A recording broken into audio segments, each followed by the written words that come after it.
20% offer, 30% offer, 40% offer, 50% offer. ഇങ്ങനെയുള്ള offer പരസ്യങ്ങൾ കാണുന്ന സമയത്ത് നിങ്ങൾ പലരും വിചാരിച്ചിട്ടുണ്ടാവും ഇതൊക്കെ വെറും തട്ടിപ്പാണ്, ഇങ്ങനെ ഓഫർ വെച്ചിട്ടൊന്നും ആർക്കും സെയിൽ ചെയ്യാൻ പറ്റില്ല, ഇങ്ങനെ സെയിൽ ചെയ്ത് കഴിഞ്ഞാൽ ആ കമ്പനിക്ക് നഷ്ടമായിരിക്കില്ല എന്നുള്ളത്.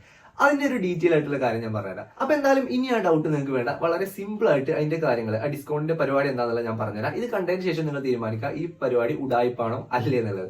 അപ്പൊ സംഭവത്തിലുള്ളൂ, അതായത് ഒരു പ്രോഡക്റ്റ് 5 രൂപയ്ക്ക് ഒരു കടക്കാരന് കിട്ടുന്ന ഒരു പ്രോഡക്റ്റ് ആണെന്ന് വെക്കുക. അതായത് പർച്ചേസ് കോസ്റ്റ് 5 രൂപയാണ് വരുന്നത്. ഈ പ്രോഡക്റ്റ് അയാൾ വിൽക്കുന്നത് 10 രൂപയ്ക്കാണെന്ന് വെച്ചു. 10 രൂപയ്ക്കാണ് ഇയാൾ വിൽക്കുന്നത്. അപ്പൊ 5 രൂപയാണ് ഇയാളുടെ പ്രോഫിറ്റ് എന്ന് പറയുന്നത്. ഈ 5 രൂപ പ്രോഫിറ്റ് നേടുമ്പോൾ ഇയാൾ ഒരു ദിവസം ഒരു 10 എണ്ണയ്ക്ക് ആയിരിക്കും സാധാരണ സെയിൽ ആകുമ്പോൾ, ഓഫർ ഒന്നും ഇല്ലാതെ സാധാരണ സെയിൽ ആകുമ്പോൾ ഒരു 10 എണ്ണയ്ക്കാണ് ഇയാൾക്ക് നോർമലി സെയിൽ ആവുന്ന വെച്ചു. അപ്പൊ ഇയാളുടെ പ്രോഫിറ്റ് എത്രയാണ്? ഒരു ദിവസത്തെ പ്രോഫിറ്റ് എന്ന് പറയുന്നത് 50 രൂപയായിരിക്കും. 10 എണ്ണം വിറ്റ് കഴിഞ്ഞാൽ 5 × 10 50 രൂപയായിരിക്കും ഇയാൾക്ക് കിട്ടുന്ന പ്രോഫിറ്റ്. അങ്ങനെ ഇരിക്കെ ഇയാൾ ഓഫർ ഇടാൻ പോവാണ്. ഓഫർ ഇടുമ്പോൾ ഇയാൾ ചെയ്യുന്നത് എന്താണ്? 30% ഓഫർ ഇട്ടെന്ന് വെച്ചു.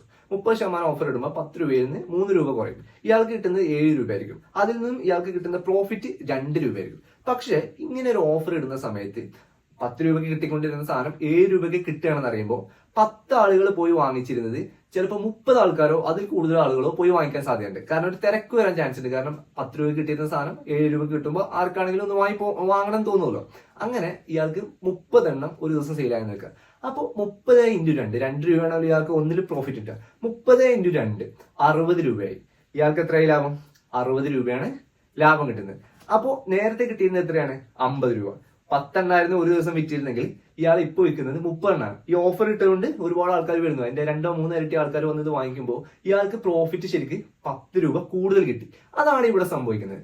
അയാൾക്കും കൂടുതൽ ലാഭം കിട്ടി, അതുപോലെ തന്നെ കസ്റ്റമറിനും ലാഭമാണ്. കാരണം 10 രൂപയ്ക്ക് വാങ്ങിച്ചിരുന്ന സാധനം 7 രൂപയ്ക്ക് കസ്റ്റമറിനും കിട്ടി. ഇതാണ് ഇവിടെ സംഭവിക്കുന്നത്. അതായത് ആക്ച്വലി ഇത് ഒരു ബിസിനസ് പരമായിട്ട് പറയുകയാണെന്നുണ്ടെങ്കിൽ, അതായത് നമ്പർ ഓഫ് സെയിൽസ് കൂട്ടിയിട്ട് പ്രോഡക്റ്റിന്റെ പ്രോഫിറ്റ് കുറയ്ക്കുക. അത് ആ ഒരു സ്ട്രാറ്റജിയാണ് ഈ ഓഫറിലൂടെ നടക്കുന്നത്. അതായത് 5 രൂപയ്ക്ക് വിറ്റിരുന്ന സാധനം 5 രൂപ പ്രോഫിറ്റ് വാങ്ങിയിരുന്ന സാധനം നമ്മൾ 2 രൂപ പ്രോഫിറ്റ് എടുക്കുക. പക്ഷെ നമ്മൾ നമ്പർ ഓഫ് സെയിൽസ് കൂട്ടുക. ആദ്യം 10 എണ്ണാണ് സെയിൽ ആയിരുന്നെങ്കിൽ ഈ ഓഫർ ഇട്ട സമയത്ത് 30 എണ്ണം സെയിൽ ആവുന്നു. അതിലൂടെ നമ്പർ ഓഫ് സെയിൽസ് കൂടുതലാവുന്നു, അതുപോലെ തന്നെ ലാഭവും കൂടുതൽ വരുന്നുണ്ട്. അപ്പൊ ഇതൊരു പറ്റിപ്പാണെന്ന് ഒരിക്കലും പറയാൻ പറ്റില്ല. കാരണം പല ആളുകൾക്കും ഇങ്ങനെ ഒരു ചിന്താഗതി ഉണ്ട്, ഇത്ര ഓഫർ ഇടുമ്പോൾ ഇവർക്ക് എന്താണ് ഇതിൽ ലാഭം?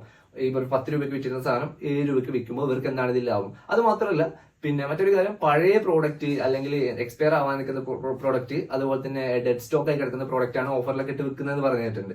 അതും ഒരു പരിധി വരെ ശരിയാണ്, അങ്ങനെ ചെയ്യുന്നവരുണ്ട്. അതല്ലെങ്കിൽ കൂടി ട്രെൻഡിങ് ആയിട്ടുള്ള പല പ്രോഡക്റ്റും ഇങ്ങനെ ഓഫർ ഇട്ട് കൊടുക്കുന്നുണ്ട്. അതിന്റെ പിന്നിലെ സത്യാവസ്ഥ എന്ന് പറയുന്നത് ഇതാണ്: നമ്പർ ഓഫ് സെയിൽസ് കൂടിയിട്ട് പ്രോഫിറ്റ് മാർജിൻ കുറക്കുക. എന്നാൽ കൂടി നമുക്ക് നേരത്തെ വിറ്റതിനെക്കാട്ടും കൂടുതൽ വിൽക്കാനും പ്രോഫിറ്റ് കൂടുതൽ കിട്ടാനും ചാൻസ് ഉണ്ട്. അപ്പൊ ഇതൊരു തട്ടിപ്പാണെന്ന് ചിന്തിക്കുന്നവർ ഈ വീഡിയോ കണ്ടതിന് ശേഷം നിങ്ങൾ തീരുമാനിക്കുക ഇത് തട്ടിപ്പാണോ അല്ലേ എന്നുള്ളത്. എന്നിട്ട് നിങ്ങൾ ഓഫറിൽ പോയിട്ട് സാധനങ്ങൾ വാങ്ങിക്കുക. അപ്പൊ വീഡിയോ ഇഷ്ടപ്പെട്ട് കഴിഞ്ഞാൽ, യൂസ്ഫുൾ ആയിട്ടുണ്ടെങ്കിൽ ഒന്ന് ഫോളോ ചെയ്യാനും സബ്സ്ക്രൈബ് ചെയ്യാനും, യൂട്യൂബിലാണെങ്കിലും സബ്സ്ക്രൈബ് ചെയ്യാനും മറക്കരുത്. ഈ വീഡിയോ ഒന്ന് ലൈക്കും ചെയ്തേക്ക്. അപ്പൊ മറ്റൊരു വീഡിയോ ആയിട്ട് കാണാം. ബൈ.